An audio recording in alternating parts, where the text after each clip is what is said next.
Hi, good morning mga kalapatids. Simulan natin ang umaga with Kapihan Sessions with Versilaga. Tara, kape tayo. Kasama natin ngayon si Joy Cabigan, our vet specialist. Hi, Miss Joy. Hello, good morning, Paolo. Good morning, mga kalapatids.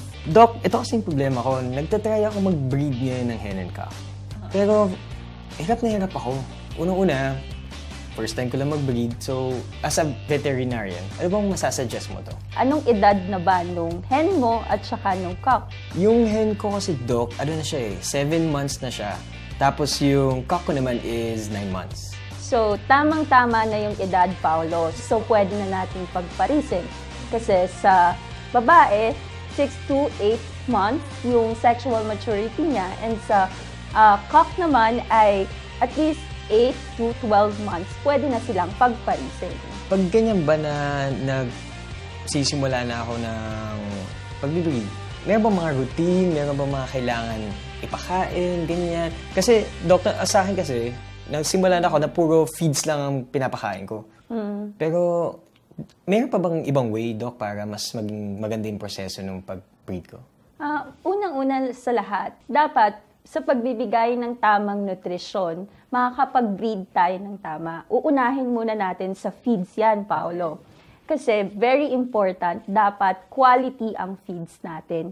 Hindi pwede yung feeds na inaamag dahil nakakaapekto ito dun sa health ng animal, particularly doon sa reproductive system nila. Very important po ang supplements para sa ating mga kalapati. Pag ganyan ba, Doc, ano masasuggest mong supplements ang pwede naming magamit?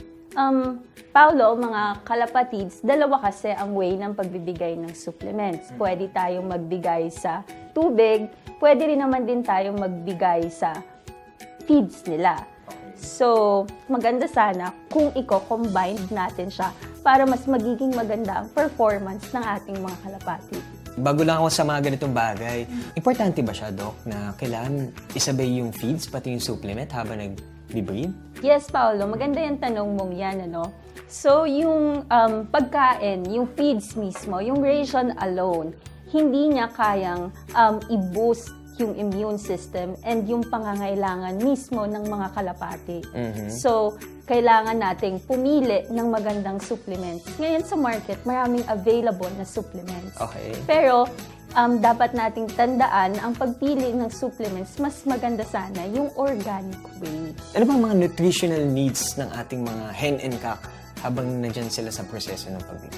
Aware ka ba doon sa pagpapakain? Yung traditional way na medicine, pinapakain ng bawang ang ating mga kalapate. Familiar ka ba doon? Actually, hindi, Doc eh.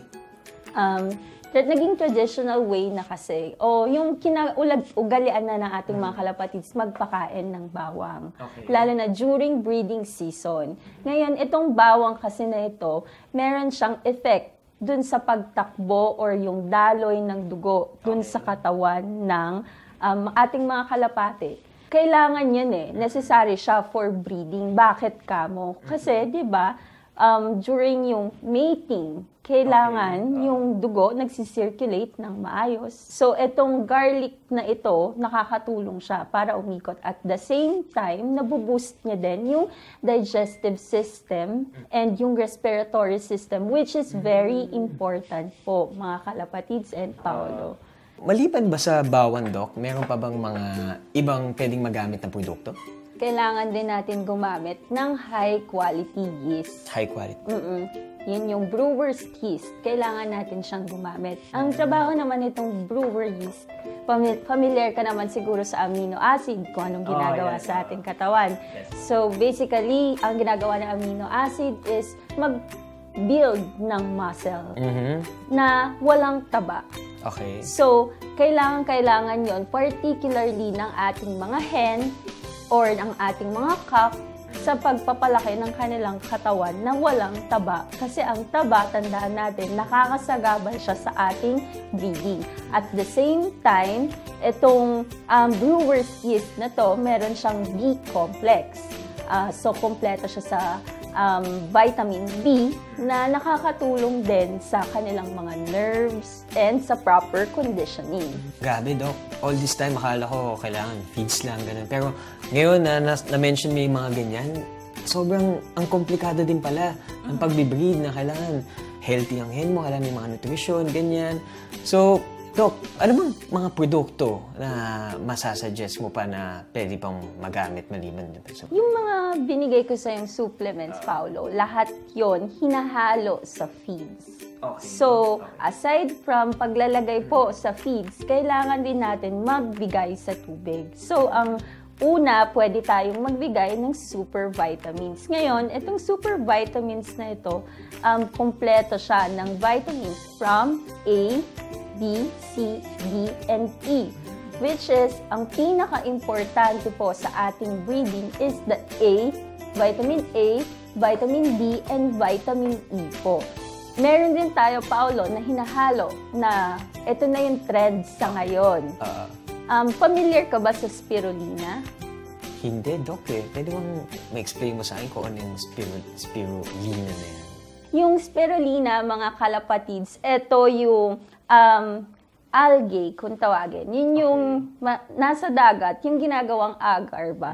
So, etong spirulina na to, punong-puno siya ng amino acid ulit. Ngayon, meron kasi tayong dalawang klase ng amino acid, yung essential and non-essential, which is itong spirulina, kumpleto itong 18 na amino acid, pinagsama-sama siya doon. And very rich din siya, again, sa B-complex, which is important sa breeding din siya. Eh, sa prebiotics, familiar ka? Yes. So, mga kalapatids, kailangan ng prebiotics. Kasi una sa lahat, ito yung hindi siya bad bacteria. Nagtatanim ka sa loob ng intestine or ng bituka ng animal ng good bacteria. So, in case na bumaba ang ating immune system ng ating mga kalapate, merong good bacteria na aatake sa kanila. So, ito yung nag-aalaga ng flora rin ng ating mga kalapate. At the same time, Paolo, itong mga prebiotic na ito, nakakatulong siya sa magandang absorption. At least ngayon, naliwanagan na kami. Hindi lang ako, pati mga kalapatids natin dyan na nanonood. At ayun mga kalapatid, dito na nagtatapos ang unang Kapihan Sessions with Versilaga. Pero huwag kayong mag-alala kasi next week, itutuloy natin itong kapihan natin, itutuloy natin ang usapan natin. At syempre, kasama pa rin natin si Doc Joy next week. So, kita-kita tayo mga kalapatids next week at see you!